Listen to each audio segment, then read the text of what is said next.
우리는 살아계신 하나님의 성전입니다. For we are the temple of living God. 우리는 살아계신 하나님의 성전입니다라는 제목을 가지고 하나님 말씀 나누겠습니다.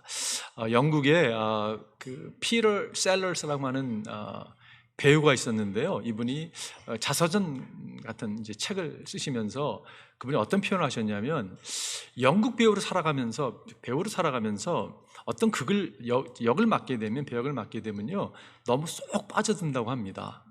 그래서요, 자신이 누구인가에 대한 정체성의 혼란이 찾아온다고 얘기를 해요.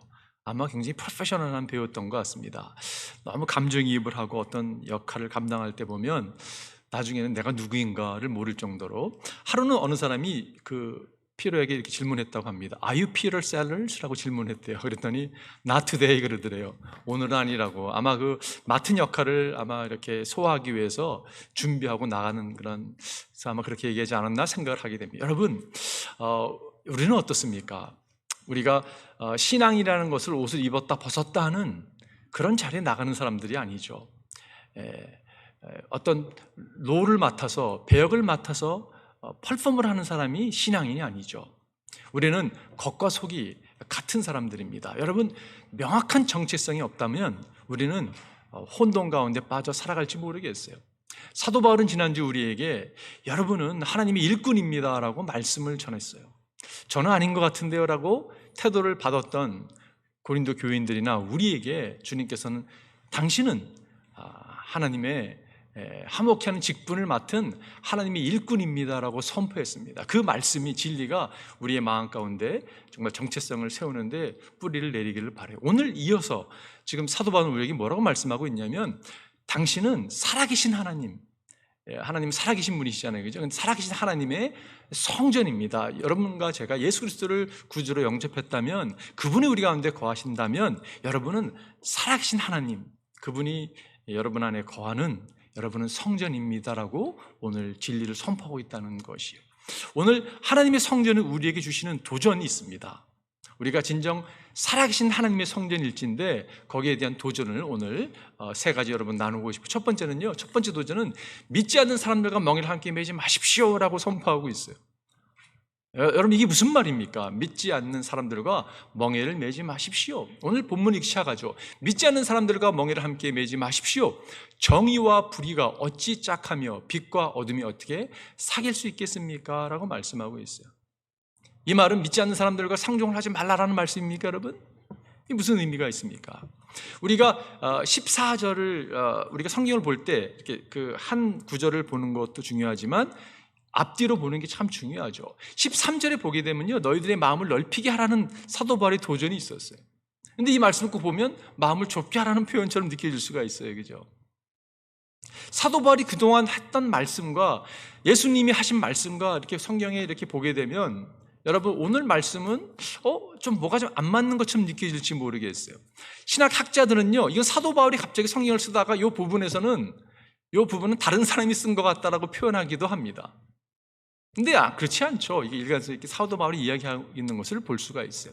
고린도 전서에 보면 이런 말씀이 있습니다. 이 말은 세상에 음행하는 사람이나 탐욕을 부리는 사람이나 약탈하는 사람이나 우상을 숭배하는 사람들과 전혀 사귀지 말라는 뜻이 아닙니다. 그러려면 여러분 이 세상에서 밖으로 나가야 할 것입니다. 음행하는 사람들과 사귀지 말아야 되는 걸 이야기하면서, 아니 그렇다면 여러분이 세상 가운데 살면서 세상 밖으로 나가야 되지 않겠습니까? 라고 사도 바울이 이야기한 거와 여러분 어떻게 보면 상반된 이야기를 하고 있는 거잖아요, 그죠? 예수님께서 이렇게 말씀하셨습니다. 너희는 세상의 소금이다. 소금이 짠맛을 잃으면 무엇으로 그 짠맛을 되찾게 하겠느냐? 짠맛을 잃은 소금은 아무 쓸 데가 없으므로 바깥에 내버려서 사람들의 집합일 뿐이다. 주님께서 우리는 세상 속에 소금이다라고 말씀하고 있죠. 어두운 가운데 빛을 비치는 빛의 자녀로 살아야 된다라고 주님이 말씀하셨어요, 그죠? 그렇기 때문에 이 멍에를 매지 말라는 말이 세상 사람들과 완전히 모든 걸 끊고 살아라는 말이 아닌 것을 우리가 알 수 있죠. 요한복음 17장에 보면 주님께서 이렇게 말씀하신 적이 있습니다. 아버지께서 나를 세상에 보내신 것 같이 나도 너희를 세상에 보낸다라고 말씀하고 있어요. 주님은 여러분과 저로 하여금 세상으로 우리를 보내시는 분이세요. 화목케 하는 직분을 감당하게 하기 위해서 여러분, 우리가 세상 속에 있지 아니하면 어떻게 복음을 증거하고 주님의 주신 지상 명령을 이룰 수 있겠습니까? 그렇기 때문에 그런 의미가 아니라는 것을 알 수가 있습니다. 근데 왜 사도 바울은 멍에를 매지 말라라고 이렇게 이야기했을까요? 믿지 않는 사람들은 누구를 이야기하고 있는 것입니까? 사도 바울이 인용한 말씀이 신명기의 말씀인 것을 알 수가 있습니다. 당신들은 소와 나귀에게 한 멍에를 메어 밭을 갈지 마십시오. 이스라엘 사람들은 농사를 했던 사람들 가운데 여러분 소와 나귀에 대해서 소와 나귀가 농경 동물이었던 것을 다 알고 있습니다. 소와 나귀에게 한 멍에를 매지 말라고 하신 이유가 무엇이었을까요? 세 가지를 들 수 있는데 첫 번째는 뭐냐면요, 사이즈가 다른 거예요. 여러분 소는 크잖아요, 그죠? 나귀는 작습니다. 그런데 성격이 다릅니다. 소는 느긋한데요, 나귀는요 급하거든요. 그러니까 함께 멍에를 맨다 그러면 여러분 농사 일을 할 수가 없죠. 무엇보다도 이스라엘 백성들은 하나님께 제사를 드리면서 부정한 동물들이 있었고 정한 동물들이 있었죠. 소는 정결한 동물로 인정을 받았던 것을 알 수가 있습니다. 그런가 하면 나귀는 그렇지 못했죠. 대생임질 하지도 못하고 굽이 갈라진 그러한 동물이었던 것을 알 수가 있습니다. 그래서 극과 극이 어떻게 보면 차이를 이야기하고 있는 것이에요. 자, 여러분 이 자체가 우리에게 그 답을 가져다 주는 건 아닌 것 같아요. 여기서 믿지 않는 자를 사도 바울이 이 글을 쓸 때 그의 마음에 무슨 마음이 있었냐면, 그 가운데는 여러분 고린도 교회 문제가 뭐였었냐면 거짓 교사들이 그 교회에 찾아왔습니다. 그 거짓 교사들이 그들과 친밀하게 지남으로 말미암아 너희들의 믿음이, 내가 증거한 복음을 받은 너희들의 믿음이 헛될까 사도 바울이 굉장히 두려운 마음이 있었던 것을 알 수가 있어요. 그들을 포함한 여러 가지로 우리가 이해할 수 있을 것이에요. 믿음을 떠나게 하는 요소들. 여러분과 제가 믿음의 삶을 하나님의 성전으로 삶을 살아가는데 우리의 믿음에 도전을 주고 이렇게 성장케 해야 되는데, 이것이 반대적인 역할을 하는 요소들이 있다면 무엇이 있을까라는 생각을 해보게 돼요. 여기서는 사실 친밀한 교제를 이야기하고 있는 것입니다. 캐주얼한 그런 관계를 이야기하는 게 아니라 친밀한 지금 교제를 이야기하고 있는 것이에요. 여러분, 제가 질문해 볼게요. 여러분은 무엇과 친밀하십니까? 무엇과 친하세요? 제 많은 이 세상 내 집 아니네, 모든 보아는 하늘에 있네. 우리가 이 찬양을 부르면서 천국 문을 열고 나를 부르네, 나는 이 세상에 정들 수 없도다라고 찬양을 부르지만 우리로 하여금 정들도록 하는 요소들이 많은 것을 보게 돼요. 특별히 우리의 마음을 빼앗고자 하는 요소들이 많이 있습니다. 여러분, 마음이 뺏기면 사실 모든 게 뺏기는 거예요, 그죠? 근데 여러분, 우리가 이 땅에 발을 붙이고 살아가고 있지만 우리는 명확히 우리 정체성을 붙들고 살아야 됩니다. 우리는 하나님의 성전이에요. 그런데 여러분, 우리가 마음을 뺏기고 하나 둘 뺏기다 보니까 우리가 굉장히 세속적인 삶을 살아가는 모습을 보게 돼요. 우리의 타이틀과 상관없이, 우리의 신앙 연수와 상관없이 우리가 세속화된 그런 사람으로 살아가고 있다면 여러분, 이것에 대한 주님께서 오늘 우리에게 주는 도전이라고 생각이 들어요. 멍에를 매지 말라는 것은 정주지 말라는 것으로 저는 이해합니다. 마음 뺏기지 말라는 것으로 이해해요. 근데 마음을 뺏기게 하는 요소들이 얼마나 많은지 모르겠어요. 그러기 위해서 여러분과 제가 적용을 하나 한다면 주님과 친해지십시오. 주님과 친밀한 관계를 가지십시오. 주님과 친해질 때 여러분, 우리가 세속적인 사람이 아니라 영적인 사람이 되는 거라고 저는 믿습니다. 저는 기도하길 여러분과 제가 영적인 사람들이 되기를 바라요. 아니, 당연히 되셔야 됩니다. 그 이유는 우리는 살아계신 하나님의 성전이기 때문에 그렇다는 것이. 이것이 첫 번째 도전이고, 두 번째 도전은요, 모든 더러움에서 떠나십시오. 당신은 하나님의 성전입니다. 그렇기 때문에 모든 더러움에서 여러분 떠나야 된다고 오늘 사도 바울 우리에게 도전하고 있는 것을 보게 돼요. 7장 1절에 보니까 그러므로 사랑하는 여러분, 우리에게는 이러한 약속이 있으니 육과 영의 모든 더러움에서 떠나서 자신을 깨끗하게 하며 하나님을 두려워하는 가운데 온전히 거룩하게 되십시오라고 말씀하고 있어요. 육과 영의 모든 더러움을 떠나서, 이 말씀과 사실 이게 7장 1절인데 6장 17절 18절에 보게 되면, 특별히 17절에 보게 되면 이렇게 말씀하고 있어요. 그러므로 너희는 그들 가운데서 나오너라. 그들과 떨어져라. 부정한 것을 만지지 말아라. 나 주가 말한다. 그리하면 내가 너희를 영접할 것이다 라고 말씀하고 있어요. 사도 바울이 여러분 서신을 쓰면서 사도 바울은 배운 사람이었죠. 하나님 말씀을 아는 사람이었죠. 구약을 명확히 알던 사람입니다. 그가 인용한 말씀이 이사야서 있던 말씀인 것을 알 수가 있어요. 이사야서 52장 11절에 보면 너희는 떠나거라. 그곳에서 떠나 나오너라. 부정한 곳을 만지지 말아라. 그 가운데서 나오너라. 주님의 그릇을 운반하는 사람들아 너희는 스스로 정결하게 하여라. 오늘 이 말씀이 저는요 살아있는 하나님의 말씀으로 우리 심령 가운데 선포되기를 바라요. 여러분 말씀은 살아있습니다. 능력이 있습니다. 우리에게 말씀해 주기를 정말 사모합니다. 근데 여기서 나를 떠나거라 그곳에서 떠나 나오라고 이야기했을 때 이 컨텍스트는 지금 이스라엘 백성들이 바벨론의 포도로 살아가고 있다가 하나님이 은혜를 주셔서 그들을 회복시키면서 그들을 본국으로 다시 돌아오게 하시는 그런 컨텍스트인 것을 알 수가 있어요. 바벨론의 생활이 이방인의 삶이었습니다. 하나님의 사람들이 살아가는 방식이 아니에요. 생활 패턴이 아니었습니다. 그 가운데 지금 이사야 선지자가 하나님께서 그렇게 이사야 선지자를 통해서 말씀하고 있는 것이 떠나라고 말씀하고 있는 것이 여러분 이 의미가 여러분과 저에게 어떤 의미로 다가오십니까? 주의 음성이 들리기를 바라요.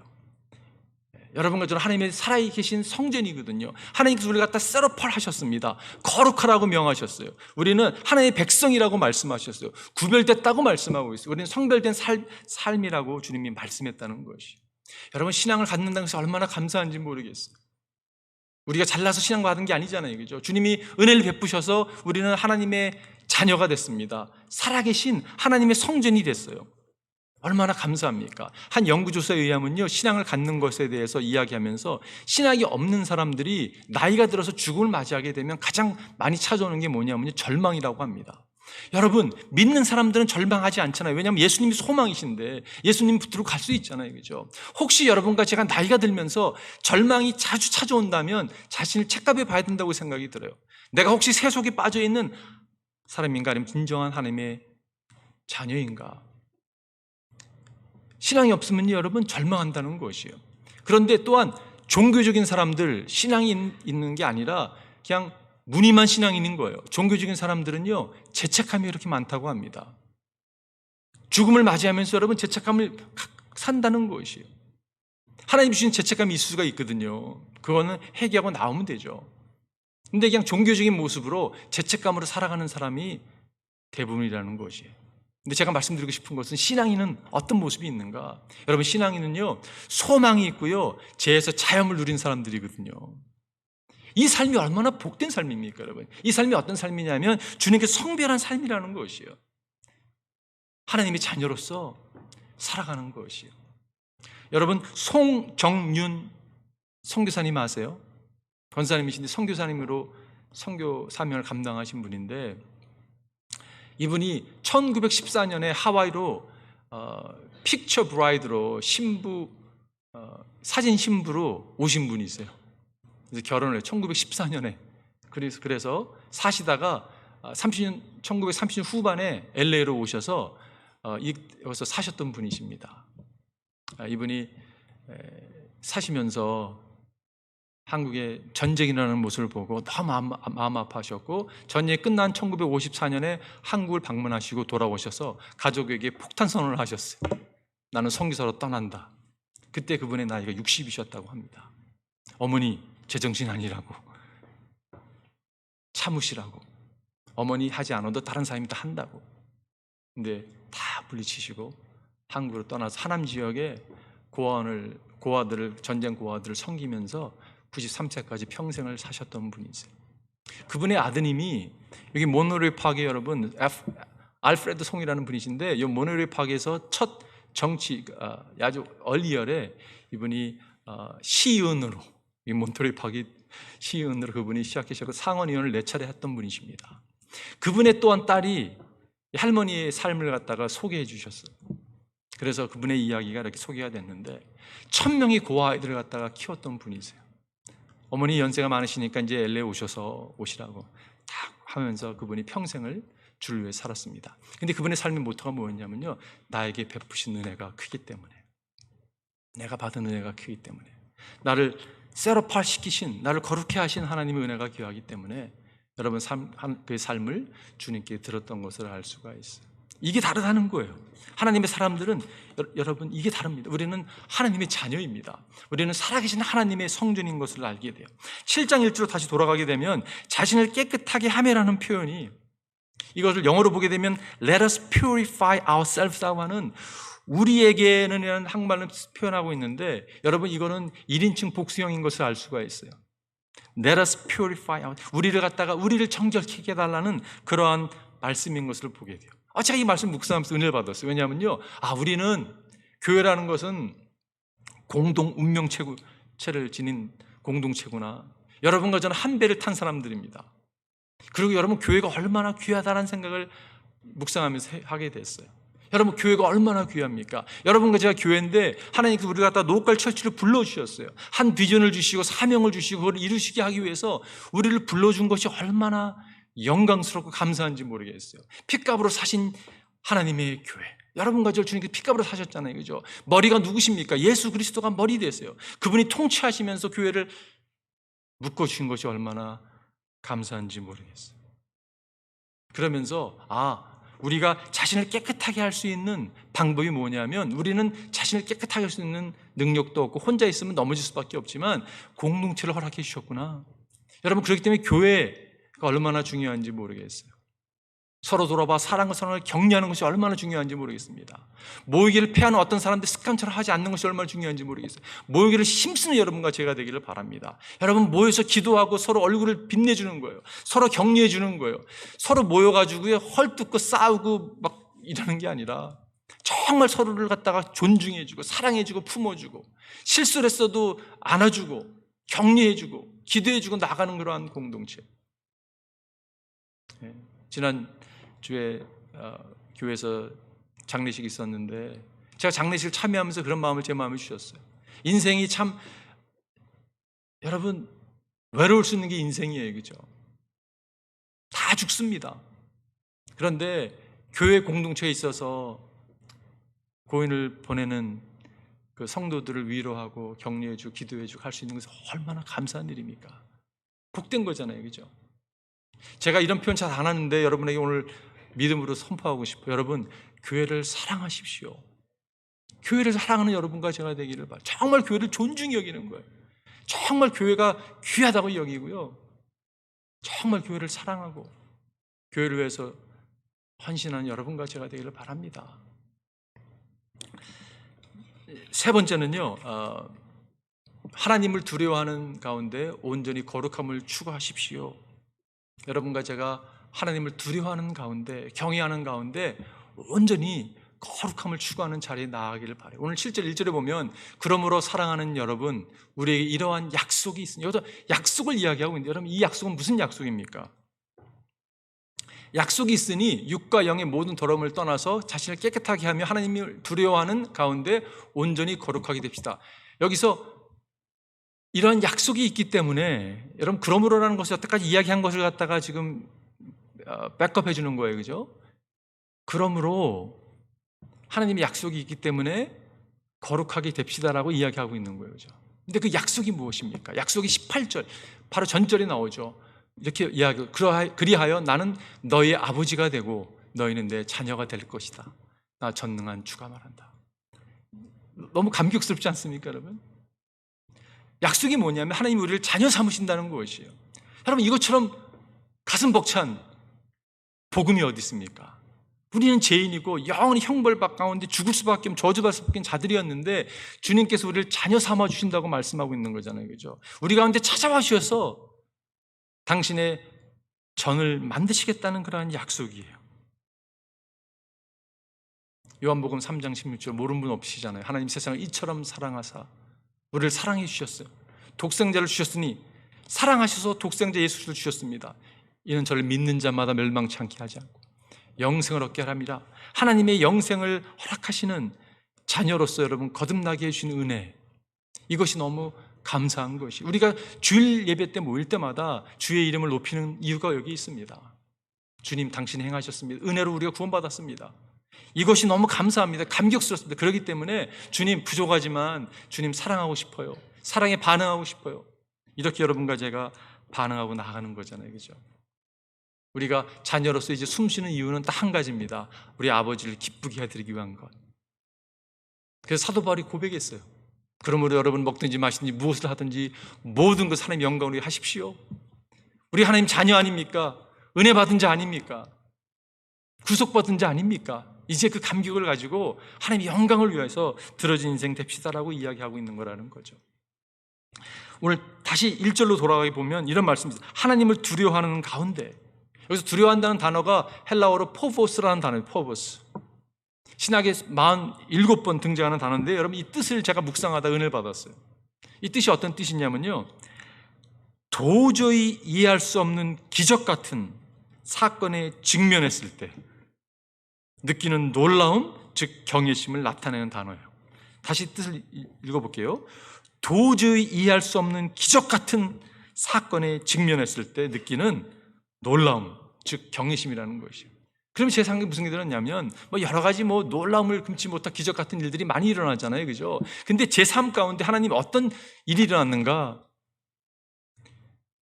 주님이 찾아오신 사건. 여러분 정말 부족한 자에게 아무 정말 내세울 게 없는 자기 주님께서 일방적으로 찾아와 주셔서 너는 내 아들이다. 너는 하나님이 살아있는 성전이다. 주님께서 말씀해 준 게 얼마나 많은지 모르겠어요. 제일 큰 게 뭐냐면 너는 내 아들이다라는 거예요. 하나님 우리를 자녀 삼았다는 사실이 얼마나 감격스러운 일입니까, 여러분? 이게 기적이잖아요, 그죠? 너무 거기에 감격스러워서 주를 경외한다는 것이에요. 하나님에 대한 경외함이 우리로 하여금 거룩을 추구하는 원동력이 되는 것을 보게 돼요. 여러분 잠언에 보면 주님을 경외하는 것은 악을 미워하는 것이다라고 말씀하고 있어요. 여러분 악을 미워하는 게 억지로 되는 게 아니라 주를 경외하기 때문에 악을 미워하는 자리에 나가는 것이에요. 하나님을 경외하기 때문에 하나님의 말씀을 경외히 여기지 않는 것이에요. 주님께서 형제를 비판하지 말라라고 말씀했어요. 하나님을 내가 너무 경외하기 때문에, 이게 하나님의 말씀이기 때문에 너무 비판하고 싶을 때 있잖아요, 여러분, 그죠? 너무 그냥 가십하고 싶은 거예요. 여러분 가십이 얼마나 재밌습니까? 다 경험해봐서 알 거예요, 그죠? 근데 말씀이 하지 말라고 그러니까 내가 하나님을 너무 경외하기 때문에 안 하는 거예요. 악은 어떤 모습이라 버리라고 하는데, 악을 버리려고 하는데 내 모습이 악이 너무 많거든요. 그러니까 갈등이 일어나는 거예요. 그렇지만 하나님의 말씀을 내가 경외하기 때문에, 하나님을 경외하기 때문에 말씀을 지키도록 무단한 여러분 노력을 하고 삶을 드리는 게 신앙생활이잖아요, 그죠? 여러분과 제가 태도가 중요하다고 저는 생각이 들어요. 바바라 부시 여사가 얘기한 것처럼 Life is all about attitude. 인생은 모든 태도에 달려있다. 그런데 정말 태도가 하나님을 향한 태도도 마찬가지라고 생각이 들어요. 제가 이렇게 한번 예를 들어보겠습니다, 여러분. 지금 대면 수업이 이제 하게 돼서 아이들 학교를 가게 됐습니다. 새 학기를 맞이했는데 학교를 시작하면 선생님들이 첫 시간 특별히 보면요, 이제 아이들의 이름도 외우고 이제 서로 게투노하기 위해서 시간을 보내죠. 선생님이 이제 아이들의 이제 출석부를 부르면서 이렇게 아이들 하나씩 이름을 부르면서 이렇게 좀 시간을 갖고 있는데 늦게 들어오는 학생 한 명이 있는 거예요. 들어오면서 선생님, 지금 이 출석부를 부르고 있는데 어떻게 보면 방해를 하는 거잖아요. 선생님, give me five. 너 이런 녀석이 있어? 라고 선생님이 생각할 거 아니에요, 그죠? 선생님 머리 스타일 멋있어요, 오늘이요? 그 아이가 그러는 거예요. 선생님 팬데믹 기간 동안 많이 드셨죠? 30파운드 빼셔야 될 것 같아요.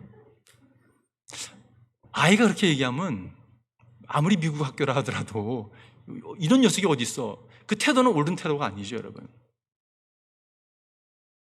하나님께 나아가는 것이 저는 옳은 태도를 가지고 나가야 된다고 생각이 들어요. 그러려면요, 그분이 어떤 분이신가를 알아야 되고 상황 판단을 해야 된다고 생각이 들어요. 지금 상황 판단을 모르고 아이가 그냥 불쑥 들어오는 거잖아요.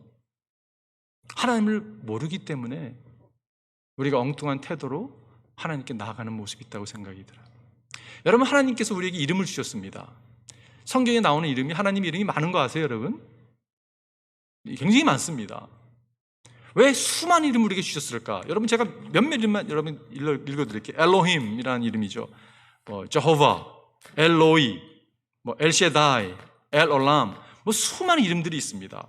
하나님은 창조주시고, 하나님은 스스로 계신 분이고, 하나님은 나를 살피시는 분이고, 하나님은 전능하신 분이고, 하나님은 영원하시고, 하나님은 위로하시는 하나님이시고, 하나님은 의로우신 하나님이시고, 하나님은 미리 준비하시는 분이시고, 어디든 계시는 분이시고, 하나님은 승리하시는 분이시고, 우리의 왕이시고, 치료자, 목자, 반석, 함께 하시는 분, 주인, 말씀, 생수, 사랑, 거룩함, 너무 많거든요. 왜 수많은 이름을 하나님이 주셨을까요? 그 이름을 깨닫고 붙들고 바른 태도를 가지고 그분을 경외하는 마음을 가지고 나오게 하기 위함이라는 것이에요. 이것이 저는 중요하다고 생각이 들어요. 하나님 우리를 초대하십니다. 바로 알고 바른 태도로 나오기를 초대하세요. 근데 여러분, 바른 태도는요, 그분을 인정하는 거, 하나님을 인정하고 겸손히 그분 앞에 나가는 여러분과 제가 되기를 바랍니다. 다시 1절로 돌아가면요, 온전히 거룩하게 됩시다. 지금 사도 바울이 우리가 거룩하게 되자고 이야기하고 있는 거예요. 너 거룩하게 돼, 이 말이 아니에요. 거룩하게 됩시다, 이렇게 말씀하고 있는 것을 보게 돼요. 근데 여기서 온전이라는 단어를 찾아보니까 영어는 perfecting이라는 단어를 사용했습니다. 근데 이 단어의 뜻이 무슨 뜻이냐면요, 지속적인다는 뜻이, 지속적인. 우리가 거룩함을 한 번에 받는 게 아니라, 거룩함이요, 하나님이 우리를 거룩하게 한 번에 칭하셨지만 이 거룩함을 지속적으로 유지하기 위해서는 이 온전함이라는 것이, 온전이라는 것이 필요하다는 것이, 여러분과 제가 지속적으로 주님의 은혜 가운데 거하기를 바라요. 지속적으로 하나님 우리를 빚으시는 것을 경험하기를 바라요. 종교개혁자 마틴 루터가 르클라스 하우스맨이라고 하는 자기의 동료가 죽었습니다. 그의 장례식에, 소리가 계속 좀 나는데, 장례식에 이런 이야기를 했습니다. What we preach, he lived. 짧지만 아주 강렬한 메시지를 전했어요. What we preach, he lived. 우리가 전하는 설교를 그는 살았다. 저는 여러분과 제가 그렇게 주위 사람들이 이야기해 줬으면 좋겠어요. 말씀대로 저분은 사셨습니다. 그것이 저는 거룩함이 아닌가라는 생각을 가져보게 돼요. 다시 1절로 돌아가면 육과 영이라는 표현을 하고 있습니다. 그 당대 헬라 문화는요, 이원론적인 이런 생각이 이렇게 그들의 삶을 이렇게 지배했습니다. 그러니까 사고의 대상이 다 둘로 나누는 거예요. 그리고 악한 것과 선한 것을 나눴습니다. 육과 영도 마찬가지였어요. 육은 악하고 영은 선하다로 이렇게 나눴던 것을 보게 됩니다. 그런데 사도 바울은 오늘 본문에서 육과 영을 이야기할 때 이게 육과 영이 대립적인 관계가 아니라 공존하는 관계인 것을 이야기하고 있는 것이거든요. 이게 무슨 의미냐면 전인적인 자아를 지금 나타내고자 하는 표현이라는 것이에요. 저는 정말 이게 여러분 제 기도 제목이에요. 저를 향한 기도 제목이 여러분을 향한 기도 제목인데, 우리가 주님께서 믿음의 그 신앙 여정을 시작하셨는데 이것이 성장하기를 바랍니다. 여러분, 성장해서 성숙한 단계에 여러분과 제가 나아가기를 바라요. 이렇게 한번 예를 들어 볼게요. 어머님이 생일을 맞이하게 됐습니다. 아이가 둘 있는데 하나는 아이는 7살이고 하나는 5살이거든요. 어린아이들이 엄마의 사랑에 감격해서 선물을 준비하는 거예요. 저금통을 깨트려가지고 선물을 준비하는데 큰 아이는요, 엄마를 위해서 립스틱을 샀습니다. 귀엽잖아요. 왜냐하면 엄마가 아침마다 립스틱 바르는 걸 보았거든요. 엄마가 좋아하는 거야 라고 여겼기 때문에. 근데 둘째 아이는요, 장난감을 샀어요. 왜냐하면 그 아이의 생각에 내가 좋아하는 거 엄마가 좋아할 거야 라고 생각하기 때문에 그렇다는 것이에요. 여러분, 신앙생활도 이런 모습이 있거든요. 하나님의 마음을 이해하지 못하고 내가 좋아하는 건 하나님 좋아할 거야 라고 생각한다면 그것은 아직까지 미숙한 모습이죠. 정말 기도하기는 여러분과 제가 하나님의 마음을 이해하고 하나님을 기쁘게 해드리는 자리에 나아갈 수 있는 그러한 성숙함과 그 삶의 균형이 있었으면 좋겠어요. 제가 거룩을 묵상하면서 이번 주가 참 쉽지 않았습니다. 왜냐하면 이 말씀이 선포될 때 우리 가운데 전혀 받을 안 받는 분이 계실지도 모르겠고, 갈등하고 힘들어하는 분이 계실지 모르겠고, 여러 모습들이 떠오르면 제 마음 가운데 쉽지 않다는 생각이 들었어요. 근데 여러분, 거룩이라는 것은 하나님의 축복의 통로가 되는 것입니다. 여러분과 거룩을 붙들고 간다는 것은요, 진정한 의미에서 하나님의 축복을 경험하는 자리에 나아가는 것이에요. 하나님이 끼워진 형상을 가지고 살아가는 사람은 행복이 없습니다. 기쁨이 없어요. 자유함이 없는 것이에요. 그런데 하나님의 형상이 회복된 사람은 그 가운데 기쁨이 있고 행복이 찾아오는 거잖아요. 그죠? 아무리 봐도 내 안에 거룩이 없는 거예요. 근데 주님은 오늘 우리에게 거룩을 도전하고 계시거든요. 그러면서 갈등했어요. 하나님, 이 말씀을 성도들이 접할 때 하나님께 정말 주고자 하는 메시지가 무엇입니까? 그러면서 떠올랐던 말씀이 이 말씀이었어요. 이제 여러분은 죄에서 해방을 받고 하나님의 종이 되어서 거룩함에 이르는 삶의 열매를 맺고 있습니다. 그 마지막은 영원한 생명입니다. 이게 한마디로 종합한 기독교인의 삶이라는 것이, 여러분, 주님께서 삶 가운데 찾아와 주셨어요. 우리를 자녀 삼아 주셨습니다. 죄에서 해방된 사람들이에요. 우리는 하나님의 종이 됐습니다. 거룩함에 이르는 삶의 열매를 맺고 있는 거, 주님께서 행하고 있는 거잖아요. 그죠? 내가 막 열매를 맺고자 막 길을 쓰는 게 아니라 주님의 삶 가운데 내 삶을 주님께 드린 순간부터 주님은 착한 일을 시작하시고 그리스도 예수 날까지 이루실 것을 사도 바울이 확신한 것처럼 여러분 확신할 수 있는 거잖아요. 그죠?